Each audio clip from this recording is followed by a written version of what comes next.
month dedicated to spiritual and moral introspection that leads us into the days of repentance of Rosh Hashanah and Yom Kippur.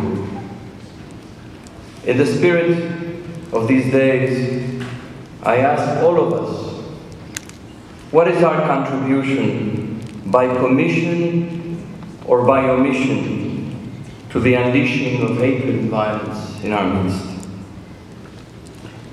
In 1938, Rabbi Abraham Joshua Heschel spoke at a conference of Quaker leaders in Frankfurt, in Germany. He said to them, "Let fascism not serve as an alibi for our conscience." Skin color, not defined by even religious affiliation. It is simply defined by your hearts and actions. And that's why when we are dealing with one another, it is about faith, it is about character. But let me end with this.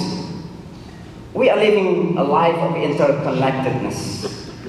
Each one of us interconnect to one another. We are all on the same boat, my friends. There are only two choices in front of us. As we come together and sailing this boat together, we are sinking and die together. And I'm sure, for people of rationality and understanding, will come and be united to save this planet, because we're all together. So let me make it clear tonight. My Jewish friends, anti-Semitic is not your fight alone, it's mine. My African brothers and sisters, the hate against your community is not against you, it's against me. All of us the same on this, because we are brothers and sisters. So let me call this gathering tonight United Faith Against Hate in the United States. Thank you.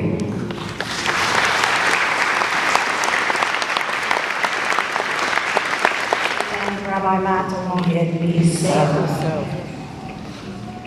We have heard this before, and as an African American, or sometimes feeling like an African exiled in America, I have felt this before. Yet this evening we are here to encourage one another and to galvanize our movement and to move forward into deeper engagement. So there are some things I will not speak of this evening. I will not speak of how the original undocumented people have had the audacity to define policies to create and marginalize, oppress, and define who is human. I will not speak of a presidential budget proposal that produces more poverty and pain than it does to provide persons with power and possibilities. I will not speak of speeches and press conferences that diminish the work of faith leaders, social justice advocates, activists, and proponents, and gives an open door to justify hatred, bigotry, steeped in fear and ignorance of those who carry flags and shields symbolic of evil. I will not speak of persons who espouse hatred behind political jargon and empty intellectualism and use misinformed theological presuppositions and proof text sacred scriptures to adopt a theology of division, distraction, and destruction, and rationalize racism, white supremacy, and white privilege. I will not speak of how truth has been co-opted by alternative facts as a means to lie and sell a self-absorbed narcissistic agenda. This evening I will not speak of those things. For if I were to condemn Mr. Trump with a voice of hate, I would be descending to the depths of those who do the same, so I will not go there.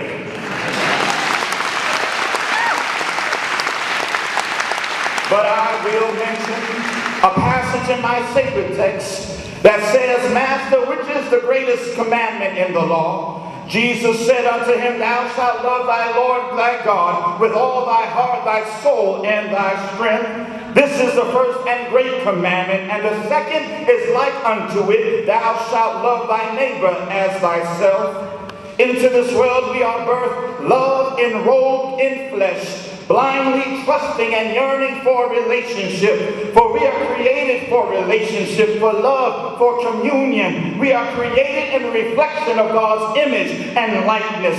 Those who perpetuate and sustain hate are not reflecting the image of God. For hate is a mechanism within us that causes us to behave counter to that which is naturally a part of who we have purpose to be. To hate is to disconnect ourselves from love. Yet, if you are going to hate, hate evil. If you're going to hate, hate racism. If you're going to hate, hate hate. We are God's people, and to create a creation of God, something that was created with love, out of love, for love, in love, is to hate a part of ourselves as we are connected to each other by our shared humanity and divinity. Hate of someone else is not a requisite for loving self. One does not need to destroy someone else to achieve self-care and self-preservation. There is something insidious about hate that is antithetical to the human spirit. Hate initiates injustice, devises division, breeds destructive behavior, creates categories based on complexion, organizes oppression, and results in violence. But when we love, life is preserved. When we love, needs are met. When we love, families are restored. When we love, we construct community. When we love, we help each other heal from our hurt. When we love, we resolve conflict. When we love, we end wars. When we love, we share resources. When we love, the trajectory of racism is reversed. When we love, the strategy to segregate and separate is suspended and stopped. When we love, we disarm hatred. When we love, we eradicate white supremacy. When we love, we destroy anti-Semitism. When we love, we decimate Islamophobia. When we love, we exterminate xenophobia. When we love, we obliterate homophobia. When we love, we see each other and no one is invisible. When we love, we strive towards acceptance and embracing each other. When we love, we transform the world. When we love, the kingdom of God becomes real. When we love, God is revealed. When we love not with a sentimental love. We love not with a nostalgic love. We love not with a radio love, but a real love. A love that leads to hard conversations. A love that engages us in our deepest pain. A love that heals and reconciles. A love that speaks without judgment and hears without bias. A love that transforms. A love that pushes. A love that sacrifices. A love that is vulnerable. A love that is transparent. A love that fights and holds on to hope. A love that brings us together. A love that corrects, consoles, and comforts. A love that looks beyond complexion and sees a common humanity. A love that wrestles with the truth of our country's history. A love that looks beyond denominational and theological differences and builds a unified movement. A love that leads us to fight for legislation and policies that will change a racist system and dismantle white supremacy. A love that breathes life. A love that produces. A love that resurrects. Love, not hate. Love, not hate. Love, not hate. Make eye contact with a stranger. It's a little sad. It's a little sad, I think, that we're warned not to do this as New Yorkers, that we avoid eye contact with strangers, because when we do that, when we avoid connecting with another person in that way, we are operating from a place of fear. We are assuming the worst of another person. If I make eye contact, what will they do to me? What will they say to me? Something terrible. When we avoid eye contact, we are choosing fear. But when we make eye contact, we are choosing love. Through the simple act of looking directly into another person's eyes, we recognize the humanity of that person. our shared humanity, and the divinity of that humanity. As our speakers have so powerfully said tonight, we recognize that we are all created in God's image, that we are all divinely created from the same dust.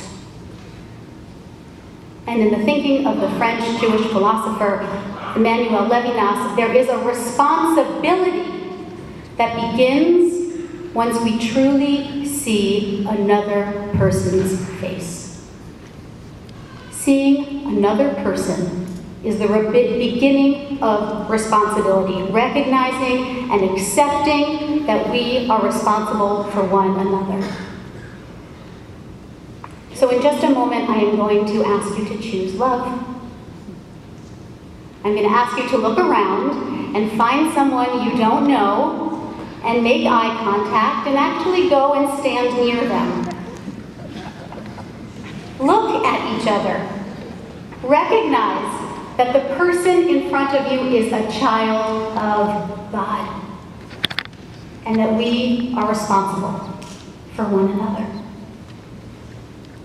And then you'll expand and you'll deepen that encounter by introducing yourself and then sharing a story with another person. You'll each have about 3 minutes to share a story about an experience or a person who in some way contributed to your being here tonight. Maybe something that happened to you years ago that sparked an awareness of injustice in the world. Maybe something that happened recently. Maybe a person who inspired you. My story would be about my grandparents, Holocaust survivors, who came and settled in the Bronx, and who were somehow able to see the goodness in other people after what they had lived through. And their story has been an inspiration to me. So you will share a story about a person or an experience that has led you to show up here tonight. And this very simple act of looking into another person's eyes and sharing a story is at the heart of the strategy that we must use to create a public square that is built on love. Our strategy must insist that our community and our government and our businesses, our congregations and our institutions can look into each other's eyes and see God in each of us. We have to insist that the political is theological, that we make decisions in the public square to benefit all of God's children. So in just a moment, I'm going to ask you to stand up and find someone you don't know, look into their eyes, and share a story. And because you'll only have about 3 minutes each to do this, you'll be listening with one ear for some music, because the music will bring us back together. That will be your signal to wrap up your stories and to come back and sit down in your seat. So take a moment now to choose love. And clergy, you can do this too. And representatives, you can do this too. Make eye contact, encounter another person, and choose love. Right.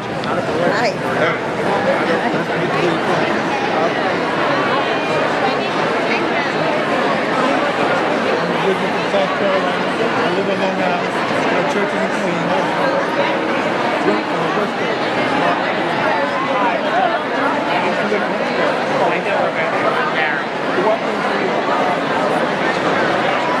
So what brings you here tonight? It's got to be a 90-second story, but then I've got to get in my head.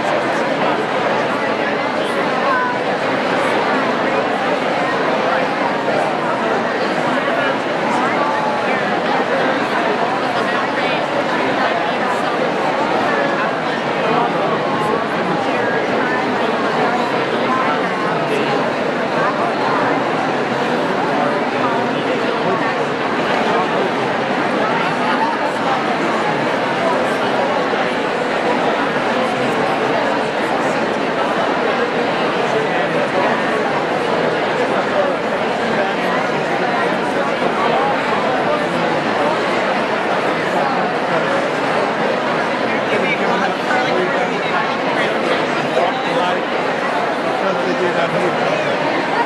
Thinking about our people, society, church isn't risen.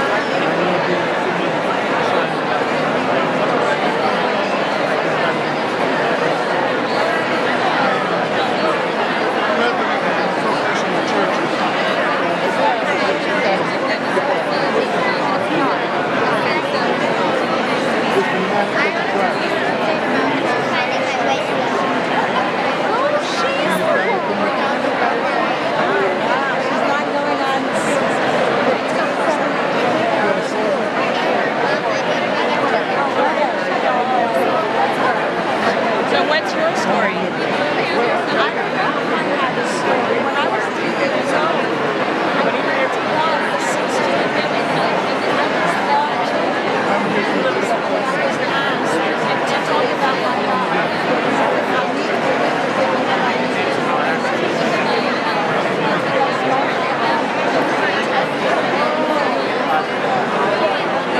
We refuse to let hatred in. We rise up, we won't back down.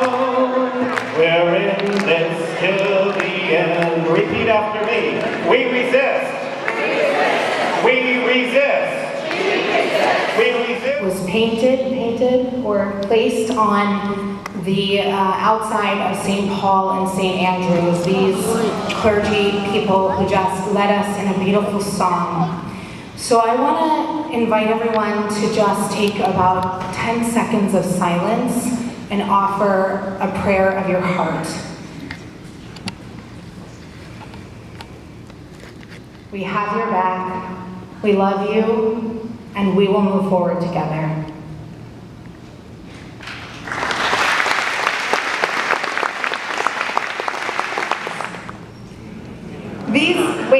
Jews will not. Those conspiracy theories.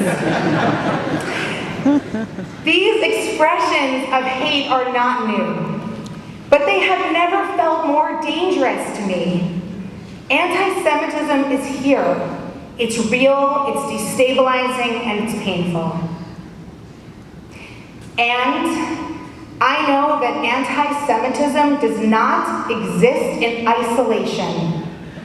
It exists alongside oppression against people of color, against immigrants, against LGBTQ Americans, against women. Attacks against any of us are attacks against all of us. Cain was asked by God, "Where is your brother Abel?" I do not know. Am I my brother's keeper? His blood cries out from the ground, as so many more blood cries out from the ground as we stand before you. Heather Hare, Michael Brown, Eric Gardner, and the list goes on and on and on. We can no longer respond, "I am not my brother's keeper." It is a call and a cry for us tonight. As you sit here and say, "What can I do? I'm not clergy, I'm not a political leader. What can I do?" We must first, as I give you these charges tonight, every one of us has a mission tonight, to leave here and not be silent. Until I realized I was an Indian. I was the outsider. I wasn't the one wanted at the party or at the table. It is time to recognize. There can't be enough of it. Hoard love, more love. Increase it, give it, receive it. If you love not one another in daily communion, how can you love God whom you have never seen? If you love not one another in daily communion, how can you love God whom you have never seen? More love, more love. The heavens are calling, the angels are singing. Oh Zion, more love, more love. One more time, more love, more love, more love, more love. The heavens are calling, the angels are singing. Oh Zion, more love, more love. When you love one another, God is within you. You are made pure to live in her light. Then God is within you. You are made pure to live in her light. More love, more love, more love, more love. name.